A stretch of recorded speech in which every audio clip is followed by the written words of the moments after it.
Good morning student. आज मैं आपको हेलो एल्केन्स और हेलो एरीन्स के अंतर्गत हेलो एल्केन्स का नामकरण कैसे किया जाता है इसके बारे में बताने जा रहा हूँ। जैसा कि आप जानते हैं कि हेलो एल्केन्स जो होते हैं या एल्किल हैलाइड जो होते हैं, यह किसी हाइड्रोकार्बन के एक या अधिक हाइड्रोजन को हैलोजन समूह से प्रतिस्थापित करने पर प्राप्त यौगिक हेलो एल्केन्स या हेलो एरीन्स कहलाते हैं। तो उन हेलो एल्केन्स का या एल्किल हैलाइड का नामकरण कैसे किया जाएगा, इस चीज़ को हम यहाँ पर समझते हैं। तो नॉमेनक्लेचर ऑफ एल्किल हैलाइड और हेलो एल्केन्स, इसकी दो पद्धतियाँ हैं।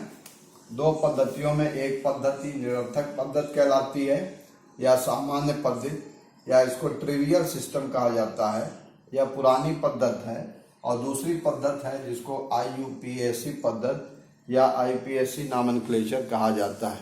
ट्रिवियल पद्धति से यौगिकों के नाम संक्षिप्त नाम होते हैं जो उनके सोर्स स्थान से कि कहाँ से वो प्राप्त किए गए हैं या उनके कुछ खूबियों के आधार पर रखे गए हैं। जबकि IUPAC नामकरण जो है वह international union of pure and applied chemistry की एक जिनेवा में बैठक हुई। उस बैठक के पश्चात रसायनज्ञों के अपने अपने सुझावों के आधार पर एक समिति पारित की गई, जिससे बहुत सारे यौगिकों का नामकरण किया जाना संभव है। तो इसलिए IUPAC पद्धति को हम जिनेवा पद्धति के नाम से भी जानते हैं। आइए हम देखते हैं कि ट्रिवियल सिस्टम से नामकरण कैसे किया जाएगा। जब निरर्थक पद्धति होगी तो यौगिकों के नामकरण कैसे करेंगे। यहाँ हम केवल आपको हेलो एल्केन्स या एल्किल हैलाइड यौगिकों के नामकरण के बारे में बताने जा रहे हैं। तो ट्रिवियल सिस्टम में, सामान्य या निरर्थक पद्धति में, यौगिकों के नाम यदि उसमें कार्बन की एक लंबी श्रृंखला है परंतु उसमें कोई ब्रांच श्रृंखला नहीं है, ऐसे यौगिकों को नॉर्मल कंपाउंड कहते हैं। और उन यौगिकों के हेलो एल्केन्स के नाम के आगे या एल्किल हैलाइड के नाम के आगे हम यन शब्द का प्रयोग करते हैं। यदि यौगिक में CH3 CH3 कोई समूह उपस्थित है तो यह आइसो ग्रुप होता है, और आइसो ग्रुप के होने के कारण यौगिकों के नाम के पूर्व आइसो शब्द का इस्तेमाल करते हैं। इसी प्रकार यदि यौगिक में इस तरह का कोई समूह उपस्थित हो जिसमें एक कार्बन से 3 एल्किल समूह जुड़े हों तो ऐसे समूह को नियो ग्रुप कहा जाता है, और यौगिकों के नाम के पूर्व नियो शब्द का प्रयोग किया जाता है। एक एक करके हम यहाँ पर नामकरण को समझें कि किस तरह से यदि यौगिकों में कोई पार्श्व श्रृंखला नहीं है तो नामकरण कैसे किया जाएगा, आइसो समूह होने पर नामकरण क्या होगा, और नियो समूह होने पर नामकरण कैसे किया जाएगा। तो सबसे पहले हम देखें ट्रिवियल पद्धति में नामकरण का क्या तरीका है। मान लिया कि कोई कंपाउंड CH3 CH2 CH3 है, तो निरर्थक पद्धति में इस यौगिक के नाम के लिए इसमें यह एल्केन है, लेकिन हमें यहाँ पर जो यौगिक है वह यौगिक हमारा CH2 Br यदि है, हैलोजन कंपाउंड कोई है, तो इसमें 1 2 3 4 कार्बन होने के कारण इस यौगिक का नाम यन ब्यूटिल ब्रोमाइड कहा जाएगा।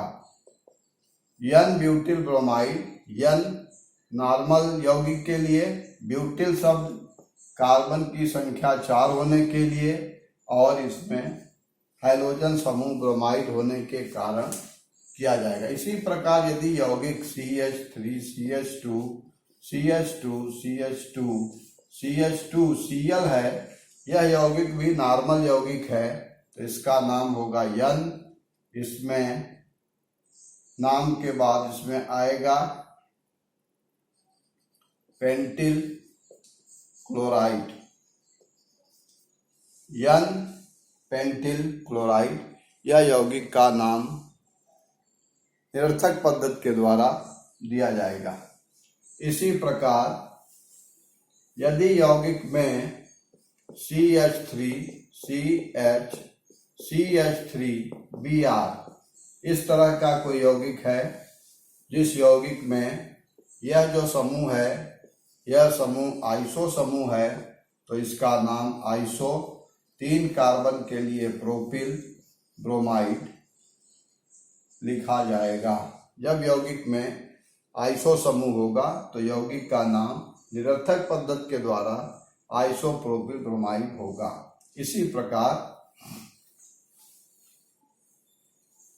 जब यौगिक में CH3C, CH3, CH3, CH2Br यह है, जिसमें किसी यौगिक में यह समूह होने के कारण, जो कि एक नियो समूह है, नियो समूह होने के कारण इस यौगिक का नाम कार्बन की संख्या 3, 3, 4, 5 है, नियो पेंटिल ब्रोमाइड कहा जाएगा। इस प्रकार हम ट्रिवियल पद्धति के द्वारा यौगिकों का नाम नॉर्मल, आइसो और प्रो और नियो के रूप में करते हैं। दूसरी पद्धति है जिसको हम IUPAC पद्धति कहते हैं, सिस्टम IUPAC सिस्टम नामकरण के लिए। इस पद्धति के द्वारा यौगिकों के नाम किसी भी ऑर्गेनिक कंपाउंड जो कि एल्किल हैलाइड है, इसका नाम प्रीफिक्स और सफिक्स के आधार पर लिखा जाएगा। इस तरह के हैलो एल्केन्स के लिए प्रीफिक्स के रूप में हैलो और सफिक्स के रूप में एल्केन प्रयोग में लाया जाता है, अर्थात name of the compound is haloalkane. IUPAC पद्धति में यौगिक का नाम हैलो एल्केन्स रखा जाएगा। तो आप जानते हैं कि IUPAC पद्धति से नामकरण करने के क्या तरीके हैं। सबसे पहले एक लंबी श्रृंखला का चुनाव किया जाता है। लंबी श्रृंखला में कार्बन परमाणुओं का अंकन किया जाता है। अंकन करते समय उस सिरे का ध्यान रखते हैं जिस सिरे से पार श्रृंखला, द्विबंध, त्रिबंध और क्रियात्मक समूह नजदीक होते हैं। तो उन नियमों का ध्यान रखते हुए हम लोग हैलो एल्केन्स का नामकरण करेंगे। जैसे उदाहरण के तौर पर हमने आपको एक कंपाउंड यहाँ पर लिखा CH3CH2Br। अगर IUPAC पद्धति से इस यौगिक का नाम लिखना है तो इस यौगिक में एक ब्रोमीन हाइड्रोजन है और 2 कार्बन का एक एल्किल समूह है। यह समूह कहलाता है एल्किल ग्रुप कहलाता है और ये हाइड्रोजन यहाँ पर है। तो यौगिक का इसका जो नाम होगा वह होगा, एक कार्बन 2 कार्बन की संख्या है और एक ब्रोमाइड समूह यहाँ पर जुड़ा हुआ है। यह हाइड्रोजन जो ब्रोमीन यहाँ पर है इसको यहाँ पर ब्रोमो लिखा जाएगा और इसके पश्चात एल्किल समूह का नाम, क्योंकि हमने बताया था कि यौगिक का नाम हैलो एल्केन होगा। हैलो यानी हाइड्रोजन, एल्केन कार्बन की लंबी श्रृंखला। तो हैलो माने ब्रोमो और कार्बन की लंबी श्रृंखला में 2 परमाणु हैं कार्बन के, इसलिए 2 परमाणु वाले किसी एल्केन को एथेन कहा जाता है, इसलिए इस यौगिक का नाम ब्रोमोएथेन हुआ। इसी प्रकार दूसरा कंपाउंड लिया जाए, CH3 CH2 CH2 CH2, यहाँ पर Br। सपोज करिए कि इसमें कोई एक पार श्रृंखला भी आ जाए CH3। इस स्थिति में यौगिक का नामकरण, पहला लंबी श्रृंखला का चुनाव करना। 1 2 3 4 कार्बन की लंबी श्रृंखला है। इसमें कार्बन परमाणुओं का अंकन करने के लिए समूह का ध्यान देंगे। यहाँ से समूह जुड़ा है, इसलिए 1 2 3 4। अब इसका हमें नाम लिखना है।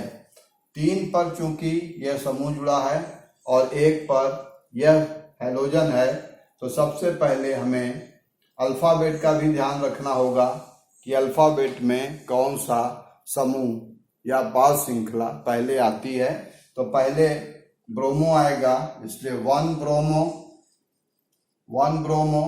3 पर मेथिल समूह है, 3 मेथिल। कार्बन की कुल संख्या यहाँ पर मुख्य श्रृंखला में 4 है, इसलिए यह कहलाएगा ब्यूटेन। तो यौगिक का नाम हुआ 1 ब्रोमो 3 मेथिल ब्यूटेन। एक उदाहरण और देखें। यदि कोई यौगिक हमें दिया हुआ है CH3C CH3 CH3 CH2 CH2I, इस तरह का एक कंपाउंड दिया है और इसका नामकरण करने के लिए पूछ रहा है। तो इस यौगिक के नामकरण में लंबी श्रृंखला, पहले 1 2 3 4, यानी इसके अतिरिक्त और भी श्रृंखलाएं हो सकती हैं जो 4 कार्बन की हों। सुविधा के लिए सीधी श्रृंखला को हम मुख्य श्रृंखला मानते हैं। अब कार्बन नंबर 1 पर आइडो समूह, कार्बन नंबर 3 पर 2 मेथिल समूह। तो यौगिक का नाम लिखेंगे 1 आइडो, 3 पर 3 डाईमेथिल। कार्बन की कुल संख्या है 4, इसलिए फिर आ गया ट्राईमेथिल ब्यूटेन। इस प्रकार हम 2 पद्धतियों के आधार पर निरर्थक और आईपीएससी हैलो एल्केन्स का या एल्किल हैलाइड का नामकरण कर सकते हैं। 2-4 प्रश्न आपको गृह कार्य के लिए दे रहा हूं, उसको आप करिएगा।